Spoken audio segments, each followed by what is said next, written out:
दिल्ली में आयोजित global AI summit में यूथ कांग्रेस के कार्यकर्ताओं का शर्टलेस होकर विरोध करना और पीएम मोदी के खिलाफ नारे लगाना अब कांग्रेस के गले की फांस बनता जा रहा है।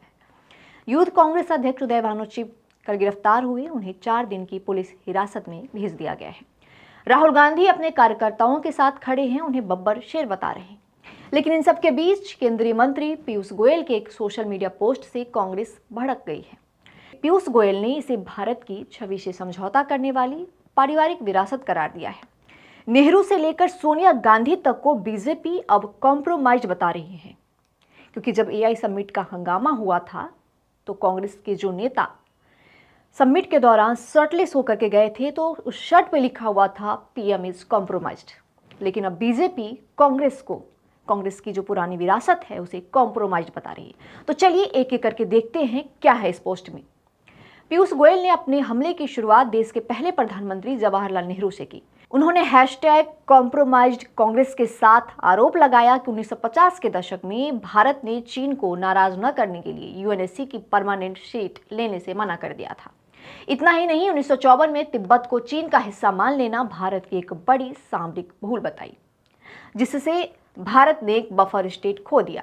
1962 के युद्ध का जिक्र करते हुए गोयल ने कहा कि इंटेलिजेंस चेतावनियों को नजरअंदाज किया गया, जिसके कारण भारत को हार का सामना करना पड़ा और उस युद्ध की रिपोर्ट आज भी क्लासिफाइड यानी कि गोपनीय रखी गई है। अगला निशाना बनी पूर्व पीएम इंदिरा गांधी।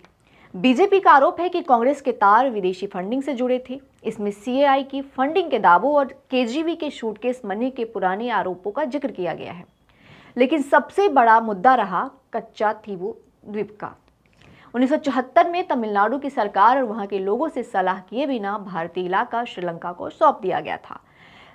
पीयूष गोयल के मुताबिक उनके नेतृत्व में लिए गए न्यूक्लियर और डिफेंस फैसले भी संदेह के घेरे में रहे हैं, जो भारत के हितों से समझौता करने जैसा था। विवादों की इस कड़ी में राजीव गांधी का नाम भी शामिल है। पीयूष गोयल ने बोफर्स घोटाले का जिक्र करते हुए कहा कि इसमें डिफेंस कॉन्ट्रैक्ट में रिश्वत ली गई और उसे कवर अप करने की कोशिश हुई। वही 1984 की भोपाल गैस त्रासदी का जख्म आज भी ताजा है। आरोप लगाया गया कि मुख्य आरोपी वॉरेन एंडरसन को सरकारी संरक्षण में भारत छोड़ने की इजाजत दी गई। बीजेपी का दावा है कि डिफेंस के कई बड़े फैसले निजी और विदेशी बिचौलियों के जरिए प्रभावित किए गए थे।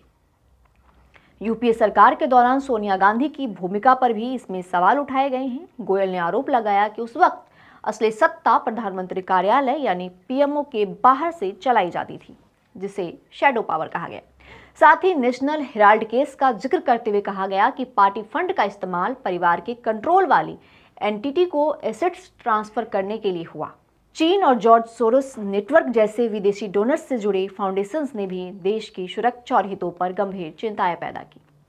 पीयूष गोयल ने अपने पोस्ट में लिखा है, राहुल गांधी दुनिया भर में भारत को नीचा दिखाने के लिए एआई समिट में बिना शर्ट पहने शर्टलेस नेताओं को भेज देते हैं, लेकिन यह भारत की इमेज और हितों से समझौता करने की उनकी पारिवारिक विरासत को ही आगे बढ़ाना है। अब देखना यह होगा कि आखिरकार यह विवाद थमता कब है। पार्टियां कब तक मुद्दों की राजनीति छोड़कर इस शर्ट पर ही सियासी खिचड़ी पकाती रहेंगी। आगे के तमाम अपडेट्स के लिए आप देखते रहिए न्यूज़ इंडिया।